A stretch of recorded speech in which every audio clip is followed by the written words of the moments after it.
today's episode, we'll be looking at the two optional use-based services. And I can promise that it's going to be controversial. Let's get started.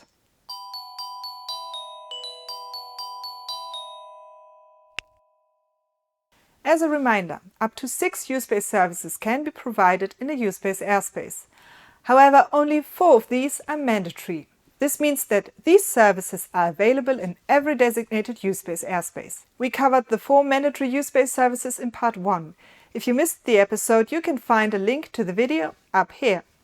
In this video, we will take a look at the 2 optional services. These are the Conformance Monitoring Service and the Weather Information Service. Optional means that each member state may decide for each use-based airspace whether either or both shall also be provided and used. This decision is usually based on an airspace risk assessment, which shall be conducted before a use-based airspace is designated. Alternatively, a member state can also stipulate that one or both services are to be provided and used in all use-based airspaces, as Germany is planning to do with the Conformance Monitoring Service. Let's start with the Conformance Monitoring Service. The Conformance Monitoring Service checks compliance with the conditions of the UAS flight authorization. For example, does the UAS operator have a valid UAS flight authorization? Was the UAS flight authorization properly activated by the UAS operator before takeoff and confirmed by the USSP? Is the drone flying in the area for which it has been authorized, or is it outside of this area? Is the drone being operated in an area where there is an airspace restriction? Is the drone still in the air even though the UAS flight authorization has already expired? If a violation of the UAS flight authorization conditions is detected, the UAS operator will be notified of their non-conformance. This notification should also include information on how or how much the UAS operator is deviating from the conditions.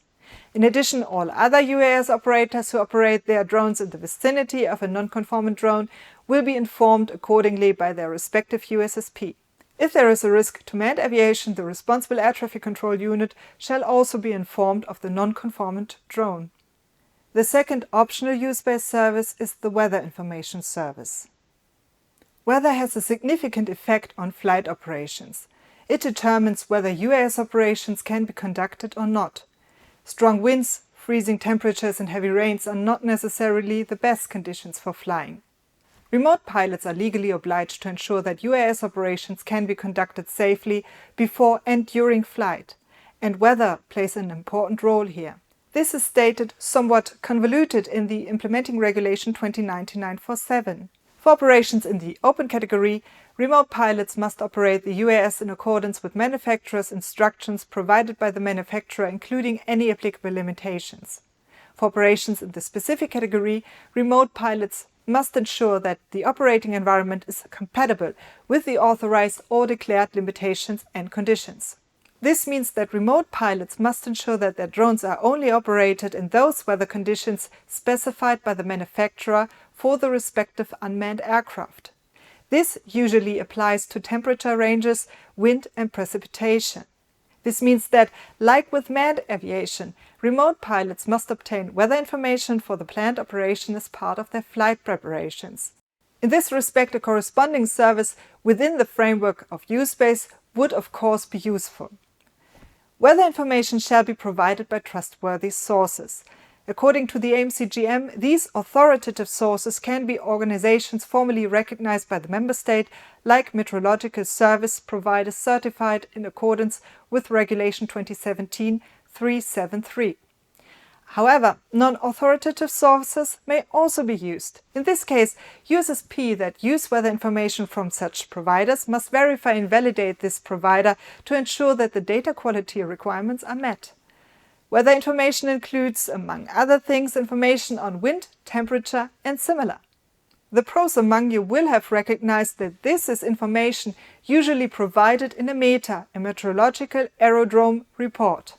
A META is a weather report for aviation that reflects the weather at an airport. A META contains always measured or observed data and is only valid for a single reference point. In this case, the reference point is the respective airport. Outside of airports, this data is usually not collected. And this brings us to the first challenge concerning the weather information service in the U-space context. We can be fairly certain that airports will not necessarily be included in U-space airspaces to operate in. Accordingly, drone operations in U-space airspaces will be conducted at a safe distance from airports. So, if the area where the metadata is measured happens to be outside of U-space airspaces, does it make sense to use this as a reference point for the U-space airspace? Probably not. It is therefore unclear where this data would have to be collected. The regulation does not really provide any indication. It only states that U-space service providers shall provide weather information that is up to date and reliable to support UAS operation. Hence the question where to set one or more reference points from which to take the corresponding measurements. Airports are large open areas, so that aircraft can land without having to mind obstacles. And it is precisely in those areas that the weather services measuring equipment is located.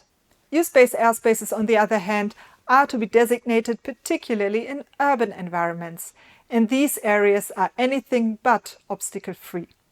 Everyone has probably experienced on a walk through a city that weather conditions can vary from street to street. And this does not necessarily mean precipitation, but especially the way wind behaves. If accurate weather information were to be provided for U-space airspace, measurements would presumably have to be taken in every urban canyon, but that wouldn't come cheap. Weather services use qualified measuring equipment to generate meters. Qualified meaning fault-tolerant, tamper-proof, and therefore expensive. This would suggest to save on the number of reference points to be set up for measurements. But then we would need to know what the minimum number of reference points is and where to put them. And there is also an issue with dual responsibilities. If it were decided in the context of the designation of a U-space airspace that a weather information service shall also be provided, then USSPs would be obliged to check US flight authorizations against the weather information provided. The decision as to whether or not a UAS operation can be conducted under prevailing weather conditions would no longer be solely in the hands of the remote pilot, but also in the hands of the USSP. Liabilities, of course, would solely remain with the UAS operator.